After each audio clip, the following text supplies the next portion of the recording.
क्या मेहनत नसीब बदल सकती है और क्या बिना मेहनत के नसीब का सब प्राप्त हो सकता है?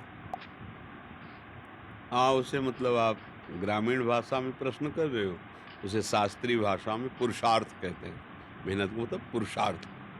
अगर प्रबल पुरुषार्थ है, तो बुरे प्रारब्ध को मिटा सकता है और नवीन सुख सामग्री को सजा सकता है।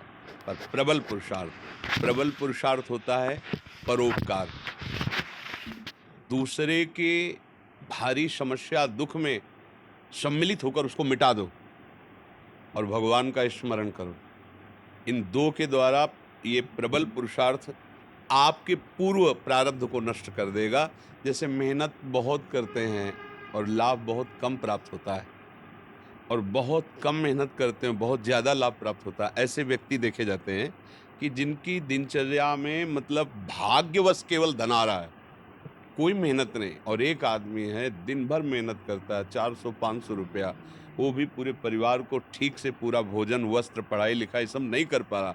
एक आदमी है कि बिल्कुल कोई ऐसा कार्यरत नहीं है, पर अर्थ की बाहुल्यता उसके घर में। ये पूर्व का जो पुण्य है, वो उसे अर्थ प्राप्त करा रहा है।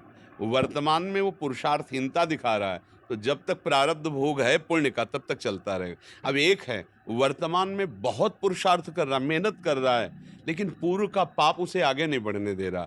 अब पहले पीछे का जो पाप है उसे नष्ट करने वाला पुरुषार्थ बने। वो 2 प्रकार से होता है। परहित सरिस धर्म नहीं भाई।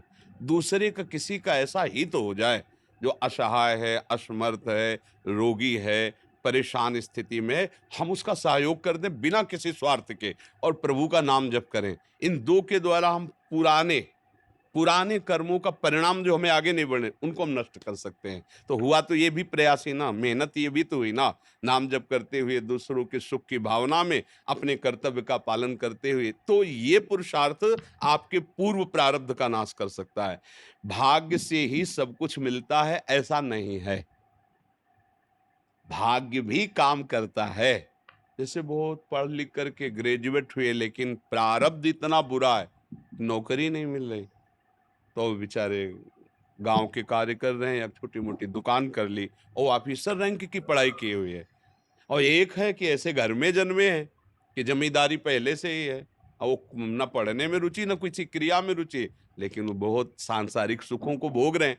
यहाँ प्रारब्ध देखा जाता है। लेकिन एक है कि बहुत गरीब घर में जन्मा, बहुत मुश्किल से उसके माता-पिता ने पढ़ा पाया, पर उसने जी जान से मेहनत की, इतना पुरुषार्थ किया कि वो गाँव में सबसे बड़ा आदमी बन गया। ये भी देखा जाता है। जो अपने पुरुषार्थ को प्रबल कर दे, तो प्रारब्ध को मिटाया जा सकता है। अगर पुरुषार्थ हल्का हुआ, तो प्रारब्ध जोर कर देगा और आगे नहीं बढ़ पाएगा। सबसे जोर का पुरुषार्थ है परहित करना और भगवत स्मरण करना। ये मतलब शास्त्र की एकदम सार बात बता रहे हैं। जिसको संसार में सबसे जल्दी उन्नति प्राप्त करनी हो, ये 2 बात पकड़ ले। भगवान से मनावे कि कभी किसी की सेवा का अवसर हमें दीजिए। माता-पिता, गुरुजन, कोई बाहरी पशु-पक्षी, ऐसा कोई बीमार व्यक्ति जिसका कोई सहयोगी नहीं, कोई ऐसा जिसको हमें अवसर मिला है। बहुत बड़ी मतलब ये बिल्कुल रामबाण औषधि समझो कि इसमें अचूक वो तुम्हारे प्रारब्ध को विध्वंस कर देगी। जहाँ तुमने किसी असहाय की बिना स्वार्थ के, बिना कुछ लेने की भावना के और तन, मन, धन, वचन से सेवा की और भगवान का स्मरण किया, ये तुम्हारे पूर्व प्रारब्ध का नाश कर देगा। और जब हम दूसरों का सुख छीनते हैं, ये भी मेहनत है। चोर भी तो मेहनत करता है। न जाने कितना हिम्मत करता है दूसरों की संपत्ति चुराने के लिए, मारपीट सहता है, मारपीट करता है। वो मेहनत करके दूसरे का धन अपहरण करके दूसरे को दुःख देने वाली क्रियाएँ करता है। तो उसकी ये मेहनत, उसके पूर्व के पुण्य जो जमा है आगे सुख देने वाले, उनका नाश प्रारंभ हो जाता है। पूर्व का पाप और वर्तमान का पाप, ये जब दोनों मिलेंगे, तो किसी काम का नहीं कहते मिट्टी में मिल गया, किसी काम का नहीं, सब विध्वंस हो जाता है।